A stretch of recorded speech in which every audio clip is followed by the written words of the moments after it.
Hello बच्चों, कैसे हो आप सभी लोग? बढ़िया, फर्स्ट क्लास। तो बेटा आज की इस वीडियो में जो है ना, मैं आपको बताऊंगा trick to find the square root of imperfect square. यानी कि जो इम्परफेक्ट यानी कि जो पूरी तरह से परफेक्ट नंबर नहीं होता, उसका यदि आपको स्क्वायर रूट निकालना हो तो कैसे करोगे आप। तो ये फार्मूला आपको दिख रहा है, ये वाला। इस फार्मूले के अकॉर्डिंग हम चलेंगे। तो देखो यहाँ पर n यानी कि कोई भी वैल्यू यानी कि कोई भी नंबर इज इक्वल टू, आप देखो क्या है, n plus the nearest perfect square number लेना है, फिर टू रूट में the nearest perfect root number आप ले लेना। कैसे करेंगे हम? अब इसको देखो आप, जैसे मान लो कि रूट 50 है, तो आपने क्या करा, ये n देखो 50 लिखा प्लस, अब 50 के पास में कौन सा नंबर है जो परफेक्ट नंबर है, तो आपको पता ही है कि वो है 49। ठीक है ना, 49 का क्या होता है, 7 होता है। तो यहाँ पर आपको वो नंबर लिख देना है, यानी कि 49। क्लियर है? अब यहाँ पर 2 और रूट में इसी नंबर को यानी कि 49 को रूट में आपने लिख देना है। क्लियर है?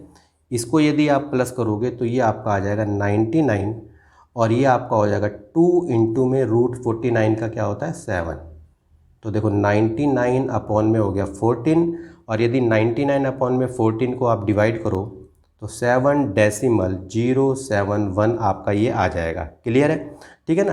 तो इसको आप इस तरह से अप्रोक्सीमेटली में भी लिख सकते हो, इस तरह से ये आपका एग्जैक्ट वैल्यू इसकी ये आती है। क्लियर है?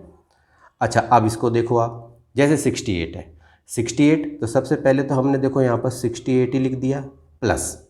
अब 68 के पास में ऐसा कौन सा नंबर है जो परफेक्ट नंबर है, परफेक्ट स्क्वायर नंबर है, तो वो नंबर हमारा 64। क्लियर है? तो 64 का क्या होता है, 8, है ना। अब 2 और रूट में इसी 64 को आप लिख दो।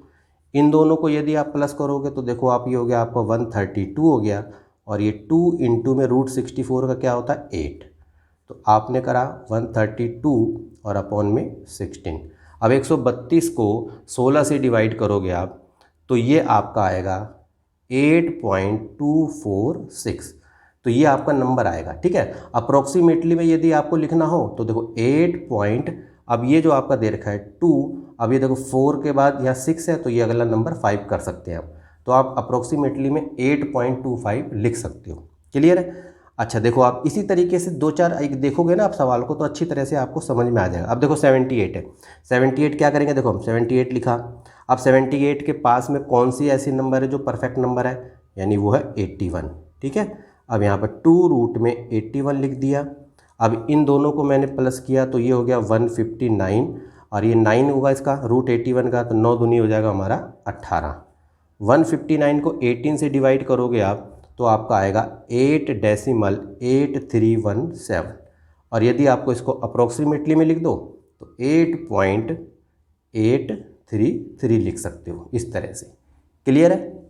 अब देखो एक बार ज़रा 96 को भी देख लो आप। तो सबसे पहले लिखा 96 प्लस, अब इसके पास में कौन सा नंबर है जो परफेक्ट स्क्वायर है, तो वो है 100। अब इसी तरीके से 2 रूट में आपने 100 लिख दिया, इसको प्लस किया तो 196 आ गया आपका, और इसका 10 आएगा, 10 2 जा कितना होता है, 20। अब 196 को 20 से डिवाइड करोगे तो 9.7979 आ जाएगा, और यदि आपको अप्रोक्सीमेटली में लिखना है तो 9 पॉइंट, अब देखो 7 के बाद 9 है तो इस संख्या को बढ़ा दो, 7 की जगह 8 लिख दो, तो इस तरह से लिख सकते हो। ठीक है ना। अब 23 का भी देख लो आप। तो सबसे पहले लिखा 23 प्लस, अब इसके पास में कौन सा नंबर होता है, वो तो 25 होता है, 25 का 5 होता है, तो 2 रूट में यहाँ पर लिख दिया आपने 25। इन दोनों को यदि आपने प्लस किया तो देखो 5 3 8 2 2 4, 5 और दूनी 10। ठीक है ना। तो इसका तो वैसे तो आ जाएगा बेटा 4.8 अगर 48 को 10 से डिवाइड करोगे, लेकिन अगर रूट 23 का अगर आप निकालोगे ना तो इसकी जो एग्जैक्ट वैल्यू अगर आपकी निकलेगी तो वो होगी बेटा 4.795। तो इसको आप इस तरह से अप्रोक्सीमेटली में 4.8 लिख सकते हो। क्लियर है? तो देखो इस तरह से जो है ना आप इम्परफेक्ट नंबर का जो है ना स्क्वायर रूट निकाल के देख सकते हो। तो बेटा आज के लिए इतना ही। वीडियो यदि आपको पसंद आई हो तो बेटा इसे लाइक करो, कमेंट करके भी बताओ कि ये वीडियो आपको कैसी लगी, और एक इम्पॉर्टेंट बात बेटा वो है चैनल को सब्सक्राइब करो। ठीक है, तो बेटा आज के लिए इतना ही, मिलते हैं आपसे नेक्स्ट वीडियो में, तब तक के लिए ओके।